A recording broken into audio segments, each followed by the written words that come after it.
toi. Hey, j'espère que vous allez bien. Alors, je suis très heureuse de vous retrouver, comme d'habitude, sur ma chaîne YouTube pour cette nouvelle vidéo.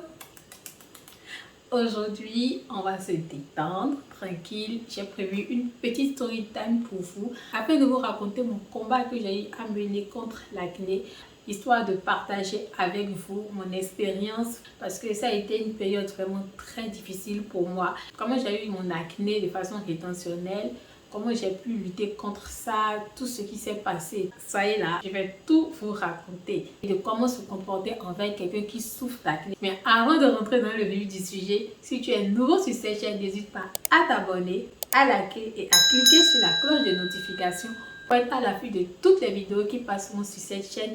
Et si tu es un ancien, merci pour la force.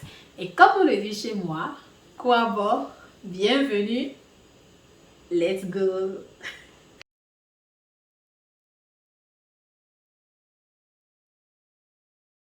Avant de vraiment bien vous expliquer comment j'ai eu mon acné rétentionnel, il faut savoir que moi, depuis toute petite, j'ai toujours été attirée par le monde de la beauté. Vous savez qu'en primaire, les maîtres ont l'habitude de nous demander notre métier d'avenir. Et moi, personnellement, je voulais être esthéticienne. Même si je ne savais pas ce que ça signifiait, je savais au fond de moi que je voulais être esthéticienne. Et pourquoi? En réalité, c'est parce que j'avais une tante qui était esthéticienne et elle était toujours gentille, elle se comportait bien avec nous, elle était toujours coquette. Donc, à force de la voir, j'ai commencé par développer cette envie-là. Et depuis le CE2, franchement, je voulais être esthéticienne. Même si je ne savais pas ce qu'elle faisait comme métier, pour moi, elle était toujours gentille. Quelque chose qui m'a beaucoup attirée chez elle. Donc, j'ai grandi avec l'idée d'être esthéticienne. Et plus on grandit, plus on comprend mieux ce que c'est que le métier et tout. Mais je voulais quand même le faire. Donc, je savais qu'après mon bac, c'est esthéticienne direct. Quand j'ai obtenu mon bac, je voulais en même temps commencer dans l'esthétique. Mais mon papa était un peu réticent. Et je le comprends parce qu'il avait des amis qui ont fait le métier, mais qui n'ont pas pu aller jusqu'au bout. Les gens voient les esthéticiennes comme un métier, voilà, quand tu n'as pas d'avenir, tu ne peux rien faire de ta vie, tu deviens esthéticienne. Et mon papa, il se disait, mais tu as des compétences, tu as beaucoup de choses que tu peux apporter, mais pourquoi forcément faire l'esthétique? Et je pense qu'il a remarqué aussi que j'étais une personne, j'aimais créer, j'aimais entreprendre. Donc c'est quelque chose qu'il a remarqué en moi. C'est vrai que moi, quand on était en seconde, je pense seconde, même avant seconde, j'aimais vendre des petits trucs à l'école. Je vendais du bissage, je vendais du adoyo, des choses comme ça et tout. Donc ça ne me dérangeait pas, j'aimais beaucoup ça. Mais moi, je ne savais pas que j'entreprenais au fait. Je ne voyais pas ce truc que moi j'avais. Mais en fait, moi, mon papa, il m'observait et il voyait qu'en réalité, j'aimais beaucoup ça. Donc, il m'a dit, ok, tu viens d'avoir ton bac, au lieu de te lancer d'abord dans l'esthétique, et si tu faisais l'entrepreneuriat, comme ça va te permettre d'avoir peut-être des bases, et après, si tu veux ouvrir ton institut de beauté, ce sera plus facile pour toi. Franchement, même quand il disait ça, j'étais pas vraiment d'accord, parce que moi, entrepreneuriat, c'est quoi entrepreneuriat? Je ne sais pas, c'est quoi entrepreneuriat? Ne venez pas vous brouiller ici avec l'entrepreneuriat. Vous savez que quand vous avez votre bac, là, vous voulez faire quelque chose là, vous êtes sûr de vouloir faire, qu'on veut vous dissuader là, vous n'êtes pas vraiment chaud. J'ai fait ok, pas de problème. De toute façon, c'est mon papa. Donc, on y va. Et j'ai accepté, j'ai fait l'entrepreneuriat. Et franchement, heureusement que j'ai fait l'entrepreneuriat parce que ça m'a beaucoup aidé. Merci papa. Et ça m'a énormément aidé. Et j'ai pu voir certaines aptitudes, certaines capacités que j'avais en moi que je ne savais pas du tout. Après avoir eu ma licence, il y a une école d'esthétique qui a ouvert au Bénin. Et c'était pile poil ce que je voulais. C'était exactement le genre d'enseignement que je recherchais. Ce n'est pas seulement une formation béninoise, mais c'était bénino-suisse. On sait tous que la Suisse, en matière de beauté, ils font partie des incontournables. Donc, c'était un gros plus pour moi et j'étais vraiment contente. C'était le bon moment pour moi de pouvoir me lancer dans l'esthétique. Et quand je suis allée voir mon papa pour lui dire, ok papa, voilà, j'ai trouvé une école, ça, franchement, il était d'accord, il n'a même pas cherché et tout. Parce que quand tu vois même l'école, comment ne pas être d'accord? Je me suis lancée, j'ai fait 1 an et c'est vraiment une école vraiment carrée. C'est pas que vous allez à l'école le matin, c'est même pas une formation, c'est une école au fait. Donc c'est le matin, le soir. On nous a tout appris, la technologie du visage, du corps, la biologie, l'hygiène et la désinfection, surtout l'hygiène qui est très important parce que, excusez-moi, L'hygiène, c'est quelque chose que beaucoup de personnes négligent dans l'esthétique. On nous a tout appris et c'était exactement ce que je voulais. Mais il faut savoir qu'avant que je ne commence l'école d'esthétique, moi je souffrais déjà d'acné. Et c'est pas de l'acné sévère. Et je vais pas vous mentir, franchement, je ne prenais pas soin de mon visage. Et aussi, il faut savoir que j'avais peur d'utiliser les produits. Certes, je ne prenais pas soin de mon visage, mais utiliser des produits me faisait un peu peur parce que j'avais pas envie de gâter ma peau, j'avais pas envie de me créer plus de dommages. Je savais pas au fond de moi que quand je vais m'y mettre, franchement, je vais m'y mettre quoi. Mais là, je n'avais pas envie d'utiliser tout et n'importe quoi. Mais malheureusement, voilà, il y a des personnes aussi qui te proposent des produits, tu leur fais confiance, tu utilises et ces produits te créent encore plus de problèmes. Donc, à part ça, je n'ai pas vraiment pris soin de ma peau, je n'ai pas cherché à savoir quel type de peau j'avais, comment faire les soins. Franchement, je ne faisais absolument rien. Je suis jamais allée chez un dermatologue. Et j'ai commencé mon école d'esthétique, j'avais quelques petits boutons vite fait et tout, rien de grave, rien d'alarmant. Et quelques mois après, tout d'un coup, je me suis retrouvée avec de l'acné rétentionnel. Je vais vous laisser la vidéo juste là, vous allez voir un peu de quoi il s'agit. Je me suis retrouvée avec de l'acné rétentionnel. En fait, quand on parle d'acné rétentionnel, c'est de l'acné, franchement, vous avez tout sur votre visage. Que ce soit des papilles, des pustules, des macules, vous avez tout sur votre visage. Il y a des boutons qui font mal, d'autres qui ne font pas mal. Vous avez des micro-kystes, vous avez tout sur le visage et ça faisait extrêmement mal, surtout quand il fallait faire les soins. Moi, je me suis retrouvée avec ça du jour au lendemain et jusque-là, je ne comprenais pas ce qui m'arrivait. Même à l'école, tout le monde était choqué parce qu'on ne s'attendait pas à ça.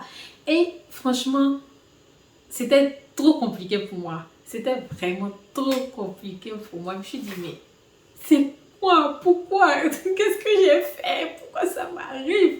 Et c'était chaud. Franchement, c'était très chaud. C'était une période trop difficile. Franchement, trop difficile. Là, vous allez dire, bon, elle en rigole, tout ça, mais franchement, c'était trop compliqué. Imaginez, vous êtes en pleine formation d'esthétique. Et d'un coup, comme ça, vous avez de l'acné rétentionnel. Je ne sais pas si vous imaginez. Au moment où tous les autres collègues, c'est-à-dire toutes les autres filles, elles n'ont rien sur la peau, elles ont des peaux vraiment sans problème et vous vous retrouvez avec ça sur le visage. Donc imaginez un peu ce que ça fait. Genre, vous êtes la seule parmi 6 filles à avoir de l'acné rétentionnel. C'était trop compliqué pour moi. Je ne pouvais pas sortir, je ne pouvais rien faire en réalité. Les seuls endroits où j'ai susceptible de me trouver, c'est soit chez moi, soit à l'école. C'était les seuls endroits où je me sentais à l'aise. Les filles avec qui j'étais, franchement, elles étaient super gentilles. Il y avait de la bienveillance. Elles cherchaient plus comment m'aider à pouvoir trouver une solution contre mon acné rétentionnel. Et il n'y avait pas de malaise, il n'y avait pas d'insultes, il n'y avait pas de regard bizarre. Franchement, il n'y avait rien de tout ça. Et aussi, il faut savoir qu'en esthétique, on travaille souvent en binôme. C'est-à-dire, moi, je peux travailler sur ma collègue aujourd'hui et dans 2 jours, elle va travailler sur moi. Et moi, mon visage était comme un cobaye. En réalité, ça ne me déplaisait pas parce que ça me permettait d'apprendre sur mon visage et aussi de pouvoir savoir comment je vais me comporter si je rencontre ce genre de situation quand je serai moi-même installée dans mon institut de beauté. Et aussi, ça aidait mes collègues à apprendre. Et il y avait tellement de la bienveillance que je ne me sentais pas gênée quand j'étais à l'école. Et chez moi aussi, je me sentais à l'aise. Avec quand vous êtes chez vous, vous êtes à l'aise, personne ne vous juge, personne ne vous regarde. Au contraire, on essaie de vous aider, on essaie de vous amener à ne pas trop penser à ça et tout.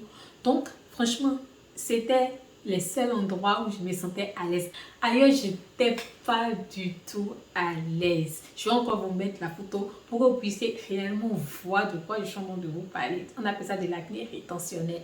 Je n'étais pas du tout à l'aise et c'était vraiment compliqué pour moi. Lorsque je sortais, j'avais vraiment des remarques très désagréables.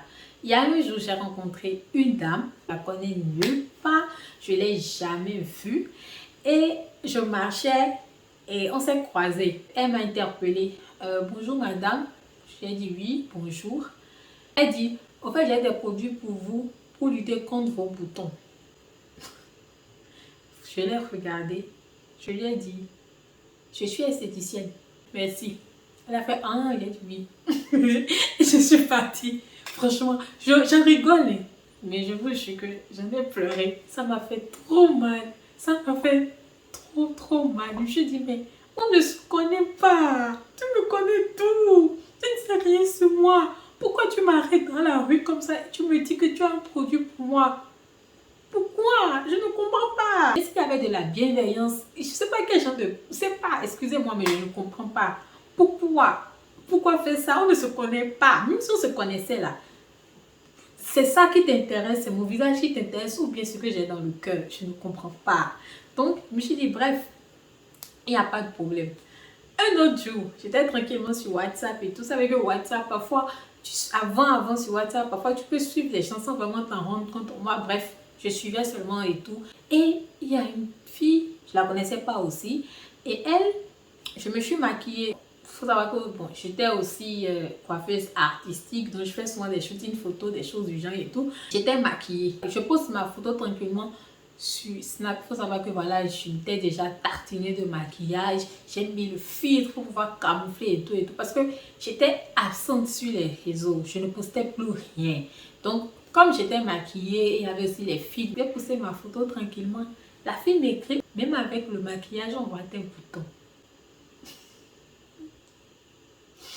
Une minute de silence pour cette phrase-là.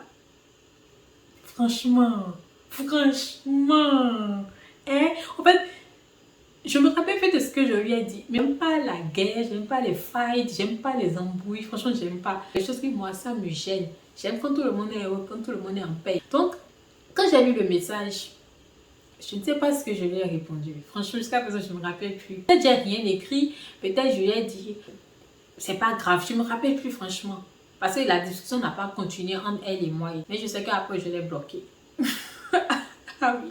Mais franchement, est-ce que ce genre de commentaires m'aide? Ou bien est-ce que ce genre de commentaires m'enterre encore plus? Parce que je ne sais pas ce que cette personne recherchait en pointant du doigt mes boutons. Quand même, on ne se connaît pas. Même si on se connaissait, why? Pourquoi? Franchement, jusqu'à présent, je ne comprends pas et je ne comprendrai jamais. Il faut qu'on m'explique au fait. C'est pas fini, hein? Attendez, j'en ai beaucoup comme ça. J'ai aussi rencontré une personne et aujourd'hui, on est même amis. Je ne sais pas si cette personne regarde mes vidéos et peut-être qu'elle va se rappeler, peut-être qu'elle va même pas se rappeler. Au fait, vous voyez, c'est ça au fait, ce que vous ne comprenez pas. Parfois, vous parlez sans mesurer ce que vous dites. Vous parlez juste pour parler. Il faut faire attention à ce qu'on dit. Parce qu'il y a des choses que vous pouvez dire qui vont vraiment blesser une personne. Vous peut-être l'avez dit juste comme ça et tout. Mais en réalité, ça atteint psychologiquement, physiquement. Ça atteint dans tous les sens. Et ça fait énormément mal. La première fois où on a parlé, quand il m'a vu, c'est un homme. Bon, quand il m'a vu, il m'a dit, qu'est-ce que tu as au visage? Moi, j'aime pas les boutons. J'aime pas quand on a le visage comme ça et tout.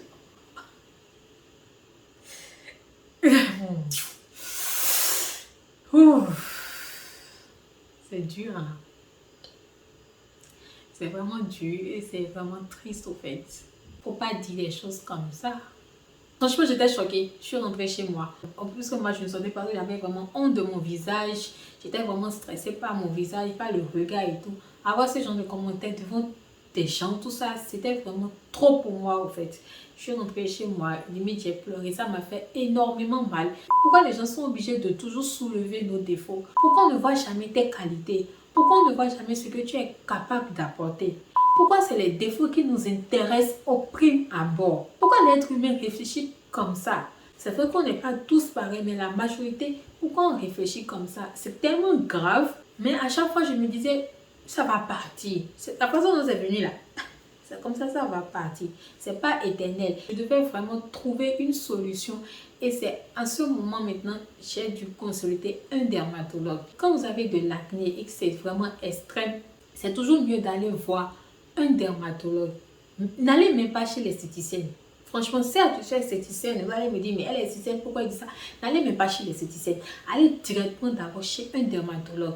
Lui, il est capable de vous dire en réalité ce que vous avez. C'est vrai que l'esthéticienne peut, mais le dermatologue fait des soins plus profonds. Donc, allez d'abord chez le dermatologue, il va vous dire, ah, utilisez vous avez tel type de peau, tel type d'acné, voilà ce que vous pouvez faire et tout. Et ensuite, vous allez chez l'esthéticienne, parce que l'esthéticienne, elle va compléter le travail et encore plus vous aider pour que le travail soit plus rapide. Donc, allez directement chez un dermatologue, c'est toujours mieux. Donc, c'est ce que j'ai fait, j'ai consulté le dermatologue. Bon, c'était ma dermatologue, c'était elle qui m'apprenait les cours en dermatologie.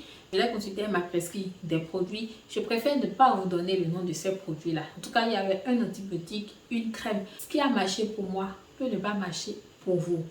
Donc, ça ne sert à rien de vous dire, voilà, j'ai utilisé tel produit. Je préfère vous orienter chez un dermatologue qui va vous donner les produits adaptés à vous, votre peau. C'est mieux comme ça.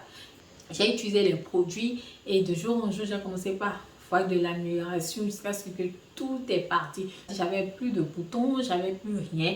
Et il faut savoir que ce n'est pas seulement les produits que la dermatologue m'a prescrit. Je faisais des soins. Je faisais même les soins 2 fois par semaine. Après, on a commencé par faire 1 fois par semaine. Ensuite, on a commencé par diminuer. Parce qu'il faut savoir comment gérer. Quand on a une peau rétentionnelle, il faut savoir comment s'y prendre. On ne se lance pas comme ça sur le visage d'une peau rétentionnelle. On fait les soins. On ne touche pas tout, on ne casse pas tout. C'est pas comme ça se passe. Et il y a une manière aussi de s'y prendre. Il y a une manière aussi de faire les soins. Ne pas trop stimuler les boutons. Parce que plus vous stimulez les boutons, plus il y a encore une surproduction de d'autres boutons. Il faut savoir qu'après, j'avais toujours de l'acné qui revenait et qui repartait. Comme là. Quand vous avez un visage très sensible comme moi, malheureusement, si on ne fait pas attention aux produits que vous choisissez, malheureusement, vous pouvez retourner en arrière. Et c'est mon cas, je retourne souvent en arrière. Il faut savoir que moi, c'était comme une purge. Du fait que je n'utilisais pas de produits, je ne prenais pas vraiment soin de mon visage. Le fait qu'on faisait des soins sur moi, genre le fait d'apprendre l'une sur l'autre, ça fait que tout ce qu'il y avait sous ma peau a décidé de sortir quoi. Genre, coucou, on est là. Et comme ça, j'ai pu lutter contre mon acné rétentionnel. De cette façon, tout est parti. Et après, ça revenait. Mais bon, ça, c'est pas un problème. Là aussi, j'ai de l'acné. Mais c'était plus comme avant. Maintenant, j'aimerais revenir sur un point. J'aimerais parler aux personnes. Toi qui me regardes là.